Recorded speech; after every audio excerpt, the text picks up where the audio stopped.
Terima kasih pemirsa, Anda masih bersama kami dalam My News Prime. 9 saksi dari penyidik Polres Jakarta Selatan dihadirkan dalam sidang lanjutan kasus pembunuhan Yosua.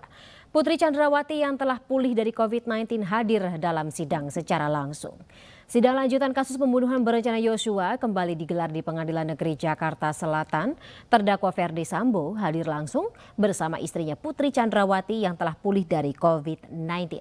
Jaksa menghadirkan 9 penyidik Polres Jakarta Selatan sebagai saksi dan hakim menggali keterangan terkait rekayasa pembunuhan yang dibuat oleh Sambo.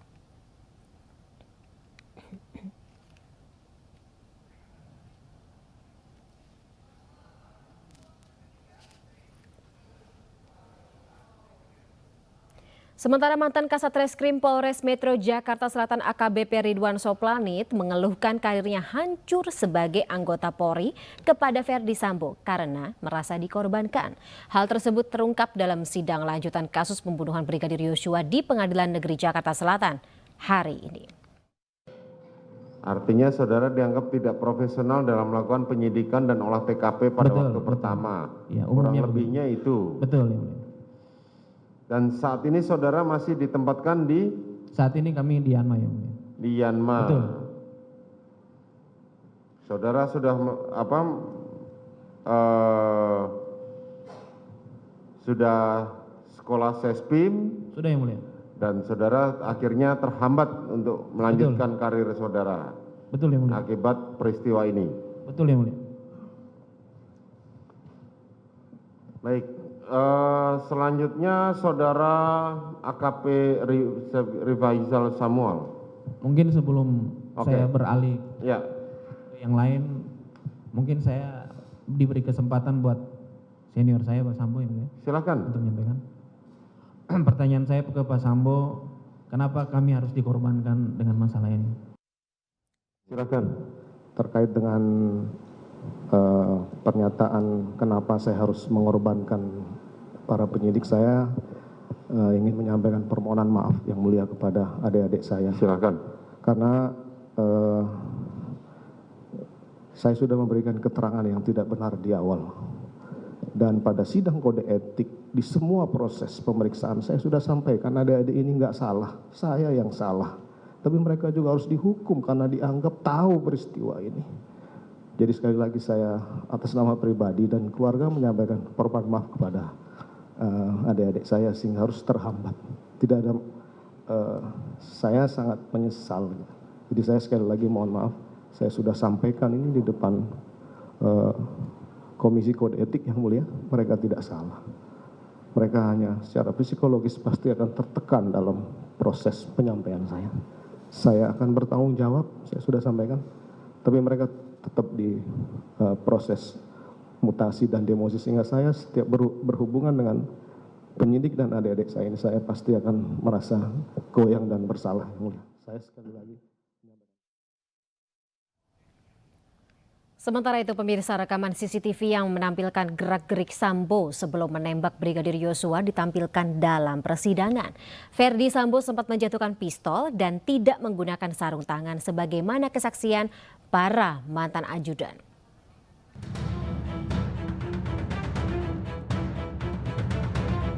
Rekaman CCTV yang menampilkan gerak-gerik Ferdi Sambo sebelum menembak Brigadir Yosua ditampilkan dalam persidangan. Sambo terekam sedang melangkah cepat di depan rumahnya di kawasan Duren 3, Jakarta Selatan. Dalam rekaman yang berasal dari harddisk salah satu terdakwa perintangan penyidikan, yakni Baikuni Wibowo, Ferdi Sambo menjatuhkan pistol saat turun dari mobil dan hendak masuk ke TKP. Rekaman CCTV sekaligus mengungkap fakta baru. Ferdi Sambo ternyata tidak menggunakan sarung tangan saat membunuh almarhum Brigadir Yosua. Sehingga kami ingin Romer dihadirkan dan melihat sendiri bahwa terbukti dari CCTV tadi tidak memakai sarung tangan. Artinya kita mau menegaskan bahwa apa yang disampaikan oleh saksi Romer itu tidak benar. Pihak kuasa hukum Sambo menginginkan majelis hakim untuk kembali memanggil ajudan Ferdi Sambo, Azan Romer, atas kesaksiannya yang menyebut Sambo mengenakan sarung tangan.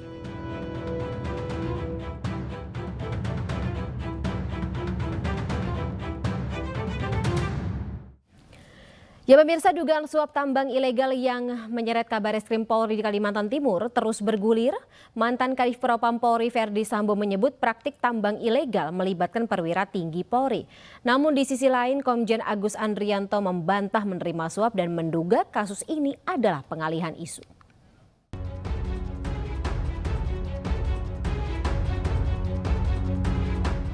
Mantan Karopaminal Propam Polri Hendra Kurniawan mengkonfirmasi soal laporan terkait dugaan Kabareskrim Polri Komjen Agus Andrianto yang diduga terlibat kasus gratifikasi tambang ilegal di Kalimantan Timur. Menurut Hendra, pemeriksaan terhadap kasus tersebut dilakukan oleh dirinya. Namun, ia menolak menanggapi lebih jauh soal pemeriksaan tersebut. Kemarin Pak FS kan sudah konfirmasi. Yang HP dokumen betul itu. Itu betul. Langsung Pak. Itu pejabat yang berwenang aja. Kan ada data yang aktif. Jadi surat penyelidikannya benar ya Pak ya? Ya betul. Berarti Pak itu menyeret Kabareskrim Pak ya, betul ya? Ya kan sesuai konvensi. Ya. Oke, terima kasih Pak.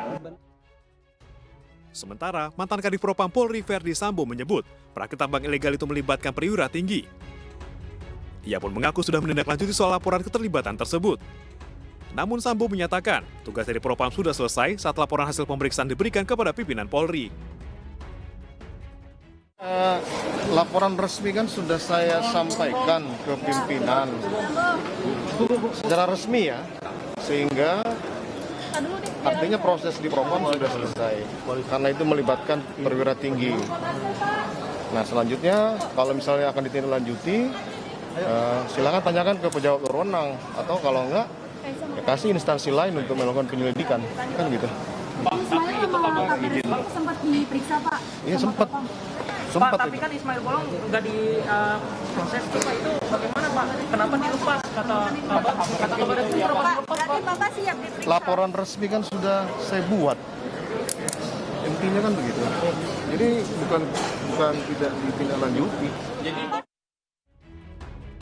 Namun di sisi lain, Kabareskrim Polri Komjen Agus Andrianto membantah dirinya terlibat dalam suap tambang ilegal di Kalimantan Timur. Menurut Agus, keterangan tidak cukup untuk membuktikan dirinya terlibat atau tidak. Kabareskrim justru menduga tudingan terhadap dirinya untuk pengalihan isu kasus Verdi Sambo yang saat ini menyita perhatian publik. Dugaan gratifikasi tambang ilegal ini muncul dari pernyataan Ismail Bolong yang merupakan personel Polri di Samarinda. Dalam pengakuannya, Ismail Bolong menyetor sejumlah uang hasil kegiatan tambang ilegal kepada Kabareskrim Polri Komjen Agus Andrianto.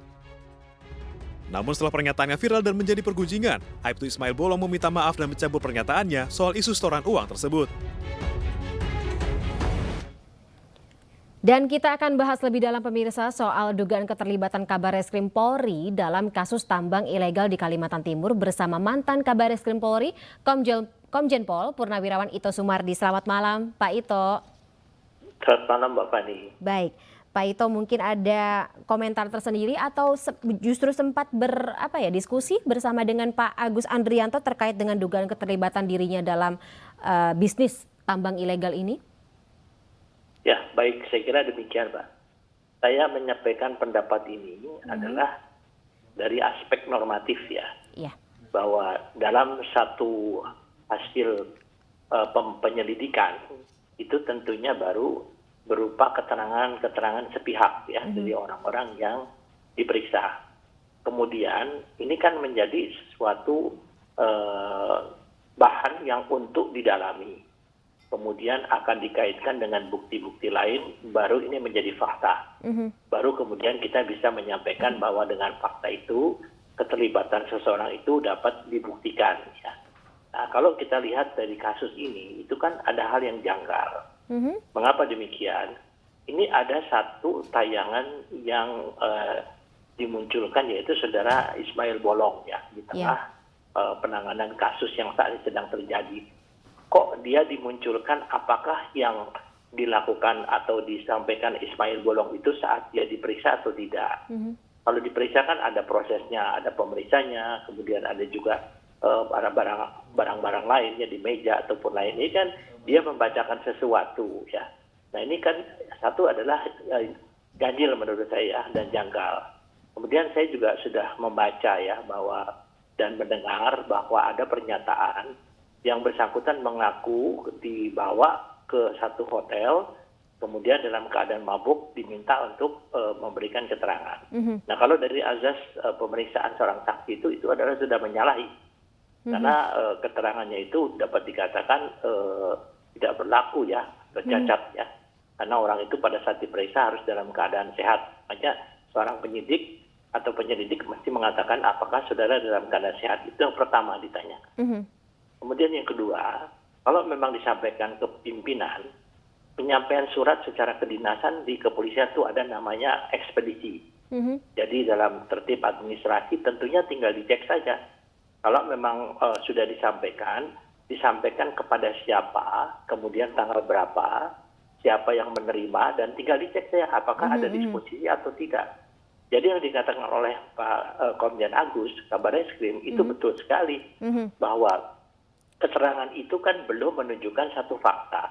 Betul. Seseorang bisa saja menyeret apakah itu dengan suruhan orang atau mungkin dia atas memang sebetulnya terjadi, dan itu harus dibuktikan. Tentu kita harus mengedepankan azas praduga tak bersalah. Saya kira mungkin tidak fair kalau misalnya dalam hal ini nama Komjen Agus sebagai Kabar Eskrim itu sudah seolah-olah ada stigma yang menyatakan bahwa beliau itu harus dibuktikan ya. lebih lanjut begitu ya Pak Ito. Betul Pak Fani. Betul. Baik. Ya. Saya kira itu yang mungkin harus kita menunggu bagaimana Mabes Polri saat ini.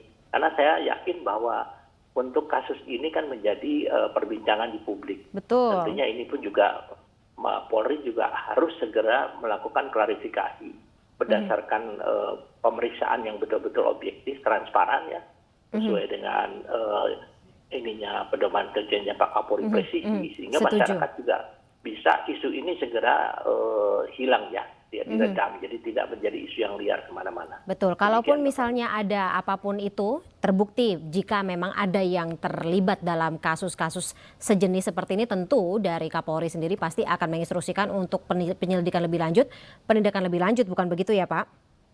Ya pasti, karena itu ada mekanismenya di Polri Pak ya, ada mekanismenya. Baik. Nah, Pak Ito, yang juga bikin saya penasaran adalah bukan kali pertama seseorang yang duduk di Kabar Eskrim ini, ya kalau misalnya sekarang Pak Agus Andrianto masih diduga, rumor masih beredar, tapi posisi Kabar Eskrim, kemudian juga petinggi Polri lainnya yang duduk terutama sebagai pemilik kekuasaan paling tinggi atau power paling tinggi lah di daerah seperti Kapolda seperti itu, juga diduga terlibat atau sudah terlibat dalam kasus-kasus sejenis.